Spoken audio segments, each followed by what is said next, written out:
Como eu disse, o tema da minha mensagem hoje é divisões na igreja. Olha o que vai dizer, Filipenses 4:1.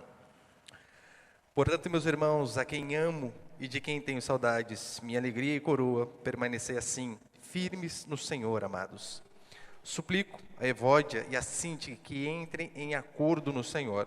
E peço também a ti, meu verdadeiro companheiro, que ajudes, pois trabalham comigo no Evangelho, junto com Clemente e com meus outros cooperadores, cujos nomes estão no livro da vida.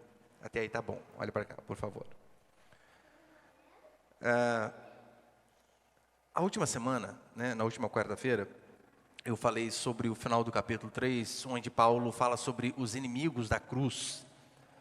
E, mais uma vez, eu mostrei para os irmãos, não é um tema de preferência minha, mas constantemente nós vemos esta questão de batalha do Evangelho.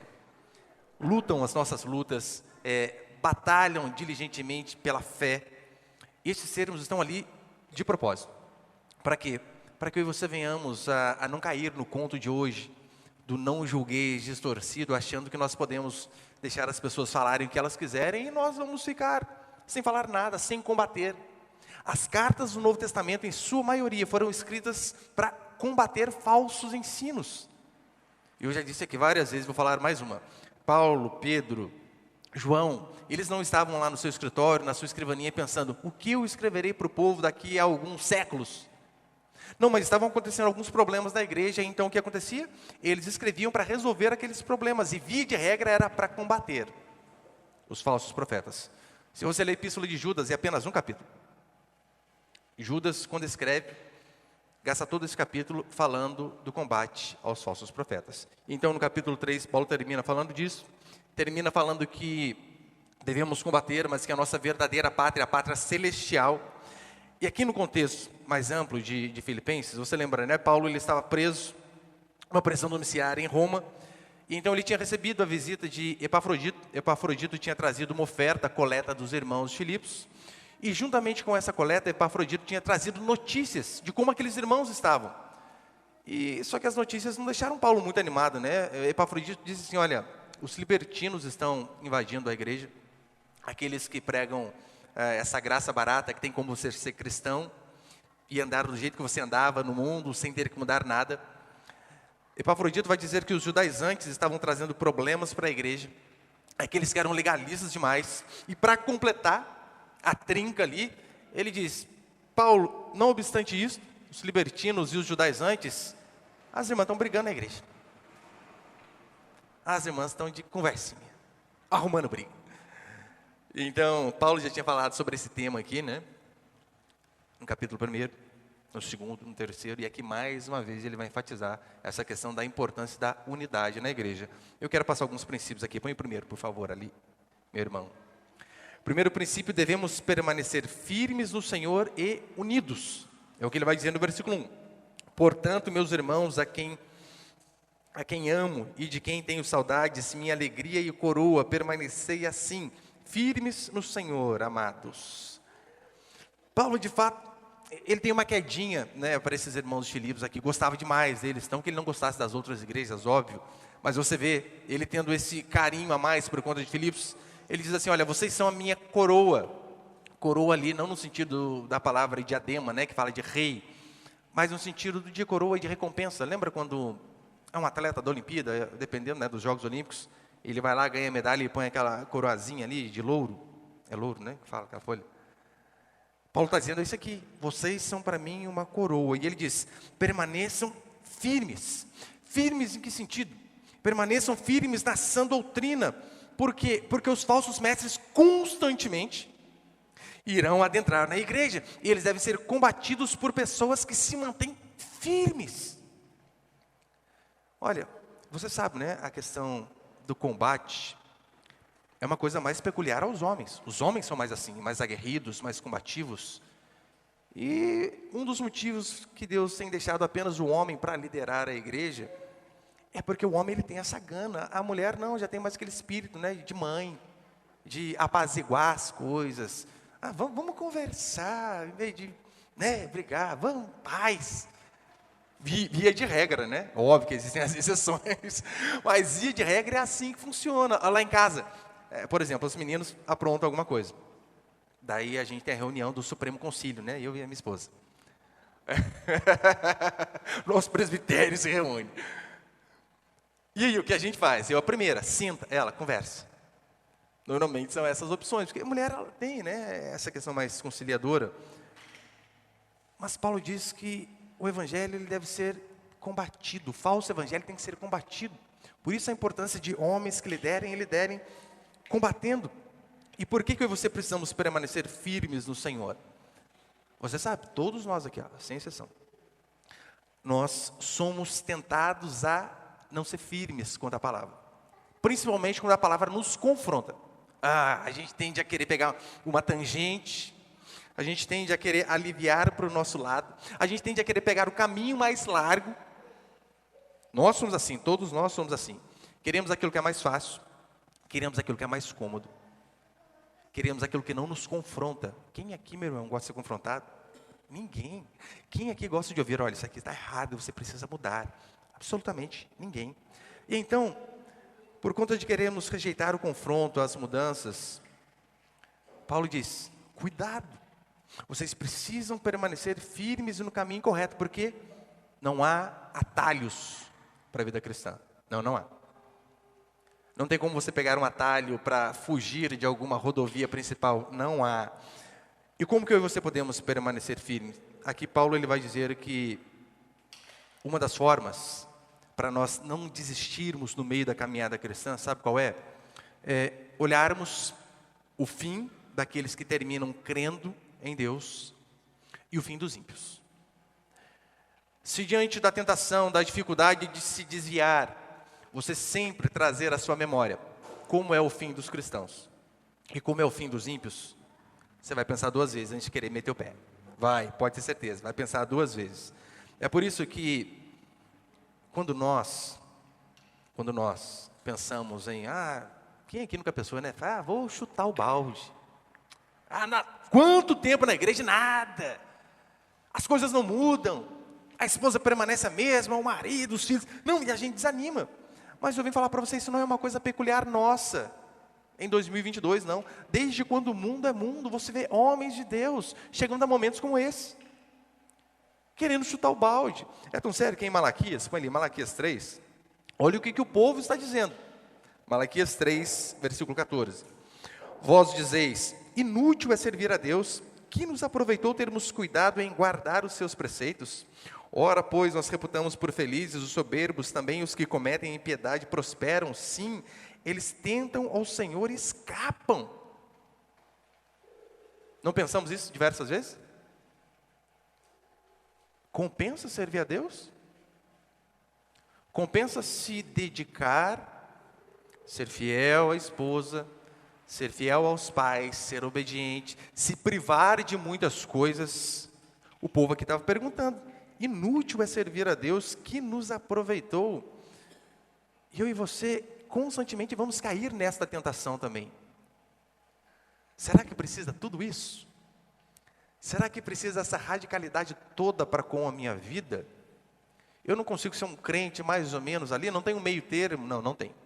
É tão certo que, deixa marcado em Filipenses, vai ali comigo rapidinho para o Salmo 73, por favor. Voltem um pouquinho. Ou você está com o seu smartphone aí, né? Clica aí, Salmo 73. Aqui nós vemos Asaf querendo dar uma desviada também, para você ver que os homens de Deus também não eram mole, não. Salmo 73, versículo 1. Pedi para você ler aí, eu não coloquei ele que é muito longo o texto. Mas olha o que vai dizer esse salmo de Asaf. Certamente Deus é bom para Israel, para com os que têm um coração limpo. Até aí, tranquilo, nós cremos. Mas olha o que ele começa a dizer depois. Quanto a mim, meus pés quase tropeçaram, faltou pouco para que eu escorregasse. Pois eu tinha inveja dos arrogantes ao ver a prosperidade dos ímpios. Eles não têm problemas, o corpo deles é forte e sadio, em oposição ao nosso, né? Parece que fica doente mais fácil que o deles. Verso 5. Não passam pelas tribulações os mortais, nem são afligidos como os demais homens. Por isso, a soberba é para eles como um colar no pescoço e a violência os cobre com o vestido. Os olhos deles cobiçam as riquezas e o seu coração e do seu coração brotam fantasias, zombam e falam com malícia, com arrogância, fazem ameaças, desandam, olha que interessante, desandam a falar contra os céus, e a sua língua percorre a terra. Por isso, o povo volta para eles e bebe à vontade as suas águas. Não é isso que a gente vê? Que é mais fácil você atrair pessoas para um evento ímpio, mundano, do que você trazer para a igreja. Convida alguém para vir a um culto. Você vai ver inúmeras resistências. Agora diga assim: vamos fazer uma churrascada lá em casa, boêmia na faixa. Meu irmão, pode até Itaipava, o povo lota. Lota. Então nós vemos essas coisas e ficamos tentados. Será? No comecinho aqui na versão revista e atualizada, ele diz assim: quanto a mim, quase me resvalaram os pés. Por quê? Porque eu invejava os ímpios. Mas olha o que o livrou no versículo 17 mesmo. Até que entrei no santuário de Deus, então compreendi o destino deles. Asaf, ele está ali, em crise, dizendo: será? Compensa? Para o cristão parece que tudo é mais difícil, para a gente parece que tudo é mais penoso. O ímpio, tudo que ele faz prospera, ele é picareta no trabalho e ele é o promovido e eu não. Então ele diz: quanto a mim, quase me desviaram os pés. O que o fez voltar para si? Até que eu entrei no santuário do Senhor e vi o fim deles. É isso que eu e você devemos lembrar sempre. Por quê? Porque o fim dos ímpios, ainda que eles tenham uma ótima vida durante 75, 80 anos aqui, o fim deles, pode ter certeza, será horrível. E não apenas o fim, toda a sua eternidade. Esses filipenses aqui, eles estavam sendo tentados a imitar aqueles libertinos, aqueles pseudos religiosos que achavam que poderiam viver a sua vida promíscua mesmo junto com o povo de Deus, que poderiam viver da mesma forma. E por que é importante nós olharmos para eles? Porque nós também somos tentados. Somos tentados dentro da igreja, queremos viver de uma forma ímpia, porque, convenhamos, há prazer, sim, na vida fora da igreja. Muito. Se não houvesse, queridos, todos estavam aqui. É tão certo, né, que nós somos tentados a viver como esses libertinos aqui, que agora um pouquinho mais do culto, um irmão aqui da cidade mandou uma mensagem para mim: pastor, dá uma olhadinha aí. Sabe aquelas coisas que você só acredita vendo e vendo, você não acredita? Eu acho que tinha um programa, ele mandou ali, acho que na área MTV, alguma coisa assim, que chama De Férias com o Ex, né? Não vou perguntar se você viu, para não queimar seu filme, né? De Férias com o Ex. Não sei o que é, né? Ex-marido, alguma coisa assim, ex-mulher. Aí uma igreja aqui da nossa cidade, não vou citar nome, né? Está implícito aí, igreja da nossa cidade. E eles vão fazer um acampamento acho que de férias agora, de férias com o Espírito Santo. Com o Espírito. É dose, né? Ele falou: não acredito. Eu falei: nem eu. Mas você percebeu como, por vezes, os cristãos modernos, eles querem fazer exatamente como o mundo? Eles querem copiar, eles querem ser iguais, a ponto de, quanto menos diferença houver, é melhor, sendo que a Escritura diz o oposto. Então verão a diferença daquele que serve e daquele que não serve a Deus. Mas hoje não, o legal é a pessoa olhar para você e ter dúvida ali, né, se você é cristão ou se não é. Porque o seu cabelo você corta igual os ímpios, o jeito que você se veste, aquela calça, né, meio Zezé de Camargo, que Deus é justo, mas a calça do homem é mais justa. Eu realmente, ai Deus do céu, não fala essas coisas não. Até uma irmã esses dias falando para mim: pastor, fui comprar calça para o meu filho aqui, eu rodei a cidade, mas tá difícil achar calça de homem, viu? A maioria está toda atochada, embalada a vácuo para homem. É porque essa é a moda. E nós constantemente temos visto esta moda entrando dentro da igreja, a ponto de não haver mais diferença. Nós somos tentados a viver como libertinos. Nós somos tentados a viver um evangelho sem sacrifício, um evangelho indolor, um evangelho que não há cruz, um evangelho onde não há negação de si mesmo. Somos tentados. Mas Paulo diz que nós devemos permanecer fiéis. Segundo, põe o segundo ali, por favor, Miguel.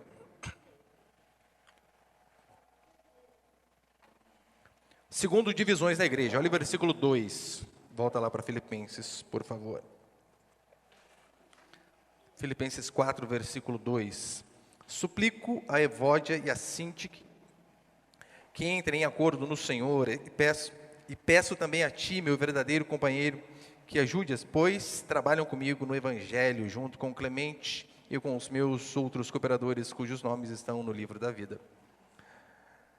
Para Paulo, não existe obra de Deus sem união dos irmãos. Não existe. Não existe obra de Deus sem união dos irmãos. Por quê? Somos um corpo. Estamos unidos.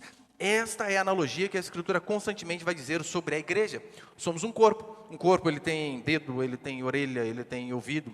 Membros diferentes, cada um com uma função, mas todos para funcionar da mesma forma. E você reparou que hoje no meio cristão há muitas divisões, inúmeras divisões.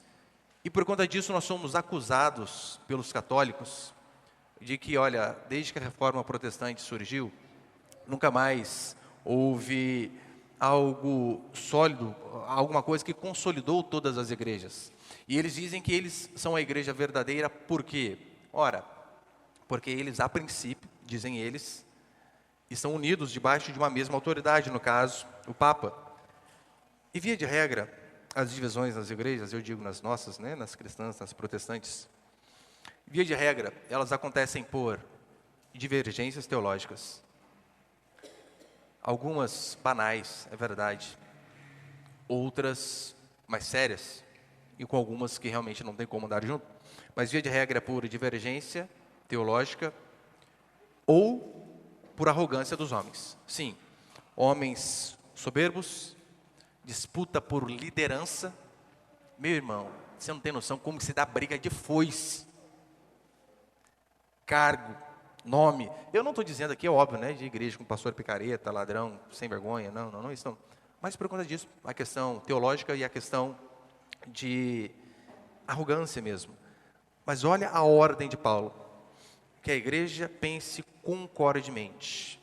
De que forma? Paulo amava essas irmãs aqui, amava.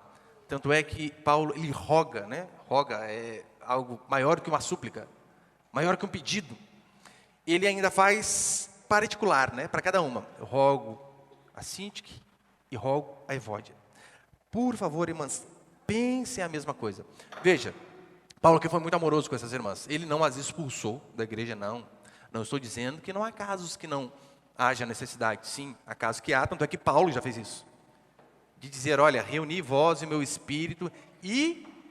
Ele não diz assim, né, convide o fulano a sair. Não, arranque-o.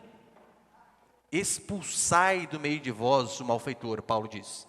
Então haverá determinados momentos onde as pessoas deverão ser não convidadas a se retirar, mas expulsas.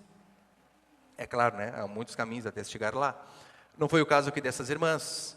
Paulo, ele, como um pai amoroso, ele vai e ele quer o melhor para a igreja. Por quê? Porque ele já tinha dito isso aqui. Nós precisamos pensar concordemente, precisamos ter o mesmo pensamento. E mesmo pensamento em que sentido, né? Não estou dizendo que não pode haver divergências. Pode e deve. Como já disseram, né? Toda unanimidade é burra. Então não precisamos pensar exatamente tudo a mesma coisa, a não ser naquilo que seja essencial. Aquilo que é central, nós devemos pensar a mesma coisa. Do contrário, a Escritura sim nos dá a possibilidade de pensarmos diferente. E por que nós devemos pensar igual? Devemos viver de forma digna do Evangelho. Ora, porque é um mau testemunho danado, imagina, briga na igreja. Quebra-pau na igreja, divisão na igreja. Oh Deus, o nome da igreja de Deus vai para o ralo.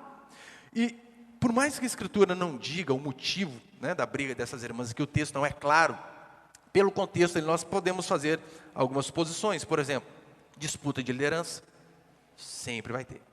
Infelizmente, igrejas sempre tem. Se não há uma liderança firme, meu irmão, que dá de um querer puxar o tapete do outro. Acontece. Por isso, o pastor precisa ser sério. A liderança precisa ser séria para que, ao primeiro indício dessas coisas, eles imediatamente resolvem. Na nossa igreja mesmo, eu lembro uma vez um irmão, ele acho que ficou 5, 6 meses aqui na igreja, e parou de vir, né? Eu falei, irmão, fui visitá-lo. Falei, o que aconteceu? Você não veio mais. 6 meses na igreja, já, pastor. Não preguei nenhuma vez até agora. É por isso? Eu falei, puxa, eu demorei 4 anos para pregar a primeira vez, eu acho. 6 meses já está muito. Não quis. As pessoas são assim. Talvez por conta de interesses e motivações particulares. Não diz, né? Porque, irmãs, às vezes acontecem problemas. Claro que acontece. A gente pode, aqui no caso, elucubrar, né? Cintia que chegou na igreja e disse assim, não dá. Evódia quer fazer tudo do jeito dela. A caixa de som tem que ficar no lugar que ela gosta. E ela tem que ficar naquele cantinho do louvor. Se alguém senta na cadeira, no lugar que ela está acostumada, ela fica brava. Estou só elucubrando aqui, óbvio. Né? Mas pode ter sido, por conta disso. Como que a gente resolve essas coisas? Cruz. Perdoando uns aos outros, se colocando no lugar do outro e tomando prejuízo. Sim, cristianismo é tomar prejuízo. É você, por vezes, preferir a paz do que ter razão. Casamento funciona assim, irmãos. Se você quiser toda vez ter razão, por vezes você não vai ter paz. Mas tem horas que você tem que fazer o quê? O que você quer? Isso aí? Tá bom. Vamos desse jeito, então. Eu não estou dizendo aquilo que é central, né? Óbvio, não naquilo que é central. Então, elas poderiam também ter opiniões divergentes em relação aos judaizantes e aos libertinos, que era o problema aqui. Eu imagino essas duas irmãs assim, olha, uma mais puritana, né? Mais reformada, clássica. Passa nem maquiagem. Santa que só vendo. A outra já era um pouquinho mais worship, né? Ô, pastor, põe a luzinha no culto aí, para. Poderia ser, poderia, é algo central, não é. Mas a Escritura não diz, mas o importante é saber que a cruz faz parte das nossas vidas. E terceiro e último para encerrar, põe por favor, Miguel. É o seguinte. Terceiro princípio tem o mesmo pensamento, como nós lemos aí no versículo 2, né? Como eu disse, há doutrinas das quais nós não devemos abrir mão. Já teve pessoas que vieram para a igreja e depois de algum tempo aqui conversaram comigo e disseram, pastor, eu não acredito nessa questão de que eu sou salvo unicamente pela fé. Eu creio que sim, há uma participação minha, que eu preciso fazer alguma coisa que, né, Jesus ele fez a parte dele, mas agora eu tenho que fazer a minha. Ah, mas o senhor pensa diferente, né? Eu falei, sim. E o que o senhor pode fazer em relação a isso? Me manter. Essa é a posição da igreja. É assim que nós cremos. A não ser, como diz Lutero, a não ser que eu seja convencido pela Escritura e pela consciência de que eu estou errado, daí eu mudo. Do contrário, não, nós queremos assim, querida, a justificação é unicamente pela fé, pela graça. Cristo fez por nós. Nós não fazemos para sermos salvos, mas porque fomos salvos sem mérito, nós fazemos. Assim nós cremos. Foi embora? Triste, óbvio que eu fico triste. Mas esse é o tipo de coisa que nós não podemos negociar. Todas as outras, a gente negocia. Nossa, eu já fiz de tudo. Ah, pastor, mas a igreja lá, eu lembro de uma vez, uma irmã reclamou acho que foi da cor que a gente pintou a igreja. Tinha pintado de amarelo, acho que foi amarelo na época, né? Éramos o salão. E eu falei, puxa vida, mas a irmã está chateada por conta da cor amarela, né? Tanta coisa. Vai ficar chateada. Eu cheguei até a pensar, né? Falei, puxa, será que dá para mudar de cor, né? Mas eu fui fazer visita na casa dela, ela pintou a casa dela de amarelo, do amarelo da igreja. Falei, mano, tá de brincation, né? Eu agora não vou mudar mais também. Pensei em mudar, agora não vou. Mas dessas coisas, a gente faz uma força. Ah, pastor, seu filho toca bateria muito alta, a gente abaixa um pouquinho. A gente vai dando um jeito ali, mas há coisas que são fundamentais e nós não podemos abrir mão. No mais, no versículo 3, ele termina dizendo assim, ó, Filipenses 4:3. E peço também a ti, meu verdadeiro companheiro, que ajude, pois trabalham comigo no Evangelho, junto com Clemente, com os meus outros cooperadores, cujos nomes estão no livro da vida. União é fruto de esforço. Sim, andar unido aqui é fruto de esforço. Por quê? Veja, Tem alguém aqui que não gosta de futebol? Acho que a maioria dos homens gosta de futebol, né? Mas tem irmãos que não gostam. A Vinícius que me não gosta. Temos gostos diferentes. Fomos criados diferentes. Temos hábitos diferentes. E às vezes temos culturas diferentes. E então nós nos reunimos aqui para cultuar a Deus no mesmo lugar, no mesmo ambiente, e no pequeno grupo onde o ambiente ainda é menor. E a gente está junto. Para estarmos juntos é necessário esforço. Dar o braço a torcer. Tomar a cruz. É por isso que a Escritura diz, né? Suportai-vos uns aos outros. Tem irmão que a gente tem que suportar, não tem? Tem, você sabe que tem. Às vezes é você, esse irmão. Eu sou eu, o pastor, você suporta o pastor também. Tem uns que a gente tem que fazer uma força. Eu não tinha uma moça na igreja. Vocês não vão saber quem é, né? Óbvio, né? Eu lembro que a minha esposa está com o bebezinho pequenininho lá, ia com o meinho no pé, né? Ela chegava, não, tá calor, menina, tira essa meia aqui, e dava na mão da Raquel. Calma aí, que decidiu que o que eu faço com o filho, gente? Chegava, abria a camisetinha do menino, tá calor, abre isso aqui um pouco. O que a gente fazia? Suportava. Não, era uma benção, isso aí faz parte. Ela virava as coisas, a gente fechava de novo, punha a meia outra vez, né? Vamos brigar por causa disso? Não vamos brigar. É aquela velha ilustração, lembra? Estava na era glacial, os porcos espinhos reunidos, só que por conta da sua união, eles se espetavam. E então, um teve a brilhante ideia, não dá para viver assim. Eu quero ser independente, não quero viver com eles. Ele sai e o frio o toma, e ele vê que ele vai morrer. Então, ele se encontra num dilema. Ou morro sozinho no frio, ou volto. Toma uma espetadinha aqui, outra ali, mas o calor nos mantém juntos, nos mantém vivos. O desigrejado é aquela pessoa que desistiu de se relacionar. Por quê? Porque, convenhamos, relacionamentos nos ferem, óbvio que ferem. E quanto mais relacionamento você tem, mais ferido você é. O desigrejado é aquela pessoa que desistiu de se relacionar por conta do ferimento. Ele só perde a bênção também de ser tratado em relação ao amor ao próximo, ao perdão. Como que você vai exercitar o perdão, que é um pilar do cristianismo, se as pessoas não erram com você? Não tem possibilidade. Estar unido é fundamental. Portanto, briga entre irmãos representa um perigo para a igreja. Primeiro que é um mau testemunho danado, né? Mau testemunho. É por isso que na oração sacerdotal, Jesus diz assim, que eles sejam um, ó Pai, como eu e tu somos um. Que eles sejam unidos. Porque se um reino dividido não subsiste, a igreja dividida não subsiste. Uma família, onde cada um pensa de uma maneira, onde cada um rema para um lado, a família não subsiste, a igreja também. E há problemas, ele diz aqui, né, que precisamos de ajuda para resolver. Como ele diz, né, ele pede ajuda de Clemente, dos outros irmãos ali. Há coisas que eu e você precisamos nos aconselhar, seja com o pastor, com o líder de pequeno grupo, com o mais velho na fé. Ontem mesmo, estávamos lá no pequeno grupo, reuni os irmãos ali, falei, irmãos, a situação é essa daqui, o que a gente faz? Coloquei o meu ponto de vista, né, cada um deu opinião, e então vamos fazer desse jeito. Isso é importante demais, sabe por quê? Saber que nós não somos uma ilha, né? A igreja não é uma ilha, né, sozinho, mas nós precisamos das outras pessoas também. Precisamos de conselhos de pessoas mais velhas, mais maduras. Não vai se aconselhar lá com a sua amiga ímpia do trabalho, né? Você está brava com o marido, vai perguntar para a sua amiga ímpia, o que eu faço? Acabou o casamento, se você for seguir o conselho dela. Não pode. Evódia e Sinti, que eram crentes, seus nomes estavam no livro da vida, junto com Clemente, com esses outros aqui. Só que essas irmãs estavam cometendo um erro e precisavam ser corrigidas. Na igreja, sim. O pastor é falho, o pastor é corrigido, os irmãos são falhos, os irmãos também são corrigidos.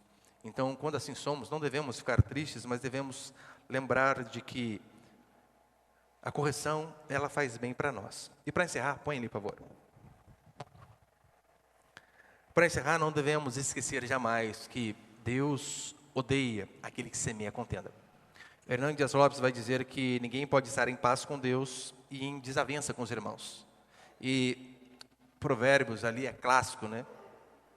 clássico que toda a igreja deve tomar como uma verdade absoluta da palavra do Senhor. 6 coisas o Senhor detesta, sim, 7 ele abomina: olhos arrogantes, língua mentirosa e mãos que derramam sangue inocente, coração que faz planos perversos, pés que se apressam em praticar o mal, testemunha falsa que profere mentiras e o que semeia inimizade entre os irmãos. Você percebeu como que ele começa? 6 coisas o Senhor detesta, sim, 7 ele abomina. Qual é a última? Aquele que semeia inimizade entre os irmãos. Na igreja não pode ter essa questão aí de um irmão contaminar o coração do outro, querer ganhar o coração do outro para si, assim como Absalão fez em relação ao pai. Foi lá e maquiou: olha, meu pai é assim, eu vou fazer diferente, comigo vai ser melhor. E principalmente semear contenda, porque o mandamento que nós temos é: nós que amamos a Deus, temos por obrigação amar o irmão e não criar contenda entre os irmãos. Amém, queridos?